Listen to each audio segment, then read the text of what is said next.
رب العالمين والصلاة والسلام على سيد المرسلين محمد وآله وصحبه أجمعين.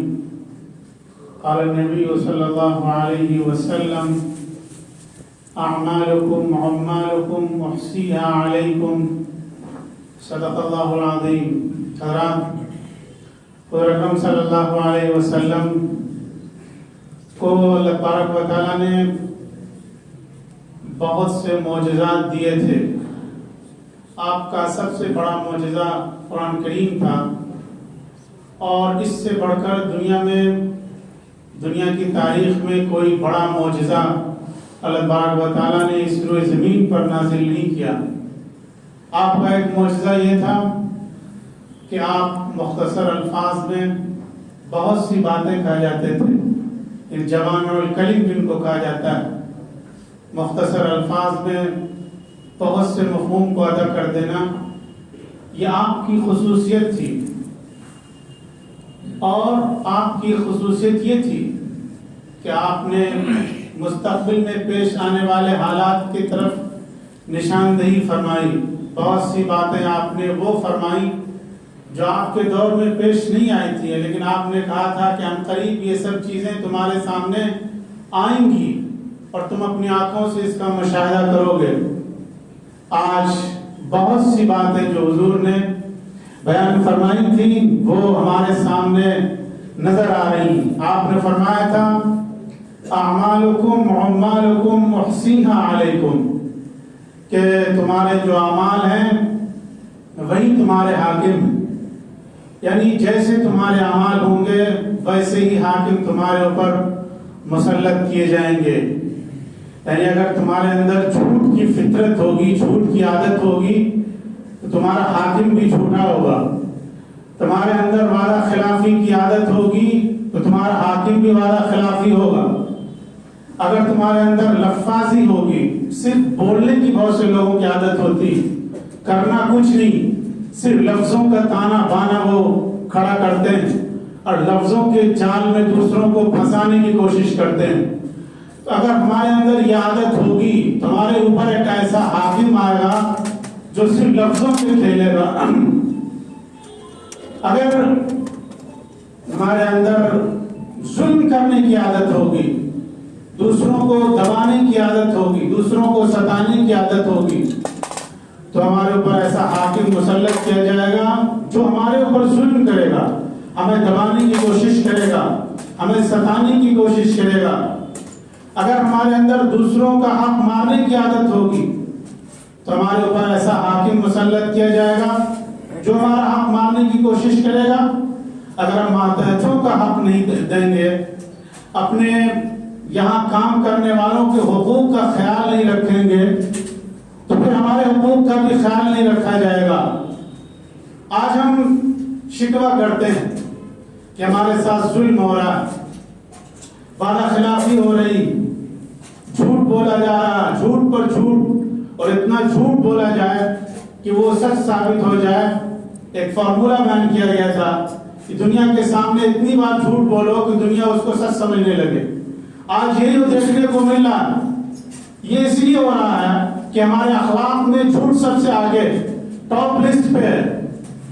اگر یہ سروے کیا جائے کہ ہمارے اندر کون کون سی خرابیاں ہیں، ہمارے اندر کون کون سی کمیاں ہیں، تو ہمیں یہ بات بالکل واضح ہو جائے گی کہ جھوٹ ہماری فطرت میں، وعدہ خلافی ہماری فطرت میں، اپنے ماتحتوں کے حقوق کو دبانا یہ ہماری فطرت میں، دوسروں پر ظلم کرنا یہ ہماری فطرت میں ہے، دوسروں کو ستانا یہ ہماری فطرت میں ہے. تو حضور اکرم صلی اللہ علیہ وسلم نے فرمایا تھا: اعمالکم عمالکم احصیہا علیکم. یہ واقعی آپ کی نبوت کا معجزہ ہے کہ آپ نے ایسا لگتا تھا کہ آج کے دور کو دیکھ لیا تھا. نبوت کی آنکھوں سے، فراست کی آنکھوں سے، بصیرت کی آنکھوں سے اللہ کے رسول صلی اللہ علیہ وسلم کو وہ فراست دی گئی تھی، وہ بصیرت دی گئی تھی، وہ دوراندیشی دی گئی تھی کہ اس کی کوئی مثال نہیں ملتی، اور مومن کو بھی اس کا کچھ حصہ دیا گیا تھا. اللہ کے رسول صلی اللہ علیہ وسلم نے فرمایا: اتقوا فَإِنَّهُ يَنظُرُ بِنُورِ اللَّهِ کہ مومن کی فراست سے بچو، مومن کی سوجھ بوجھ سے، مومن کی سمجھداری سے بچو، اس لیے کہ وہ اللہ کے نور سے دیکھتا ہے۔ آج یہ فراست ختم ہو گئی، ہمارے اندر شعور ختم ہو گیا، کسی چیز کو سوچنے سمجھنے اور گہرائی سے اس کا تجزیہ کرنے، اس کا انالیسس کرنے کی ہمارے اندر صلاحیت نہیں۔ کوئی بھی آتا کچھ بولتا ہم اس کے پیچھے بھاگنے لگتے ہیں، کوئی نعرہ لگاتا اس کے پیچھے بھاگنے لگتے ہیں، اس کی گہرائی کو نہیں سمجھتے۔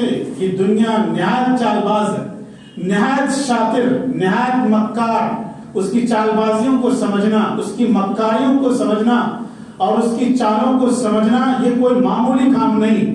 یہ دجالی دور ہے جہاں دن کو رات اور رات کو دن بنا کر کے پیش کیا جاتا ہے، جہاں جھوٹ کو سچ اور سچ کو جھوٹ بنا کر کے پیش کیا جاتا ہے، جہاں سچائی کو وعدہ خلافی اور وعدہ خلافی کو سچائی بنا کر کے پیش کیا جاتا ہے۔ جو جتنا بڑا جھوٹا ہوتا ہے وہ اتنا ہی بڑا اپنے آپ کو سچا بننے کی کوشش کرتا، ثابت کرنے کی کوشش کرتا ہے۔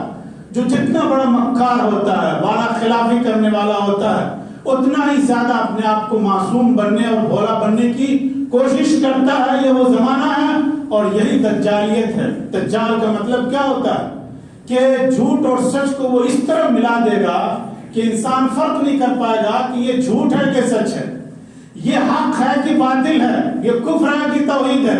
یہ فرق ختم ہو جائے گا، یہ سوچنے کی صلاحیت ختم ہو جائے گی۔ اسی کا نام دجالیت ہے۔ اور دو لوگ دجال کا شکار ہوں گے، وہ لوگ وہی ہوں گے جن کے اندر سوچنے اور سمجھنے کی صلاحیت نہیں ہوگی کہ حق کیا ہے، باطل کیا ہے، کفر کیا ہے، ایمان کیا ہے، توحید کیا ہے، شرک کیا ہے، سچائی کیا ہے، جھوٹ کیا ہے، امانت داری کیا ہے، وعدہ خلافی کیا ہے، زنا کیا ہے اور نکاح کیا ہے، سب کچھ برابر ہو جائے گا۔ دجال جب آئے گا اس کی ایک ہاتھ میں جنت ہوگی اور ایک ہاتھ میں جہنم ہوگی۔ وہ یہ کہے گا کہ اگر تم میرے اوپر ایمان لاؤ گے میں تم کو اپنی جنت میں داخل کر دوں گا، اور اگر تم میرا انکار کرو گے، مجھے تسلیم نہیں کرو گے، تو میں تمہیں اپنی جہنم میں داخل کر دوں گا۔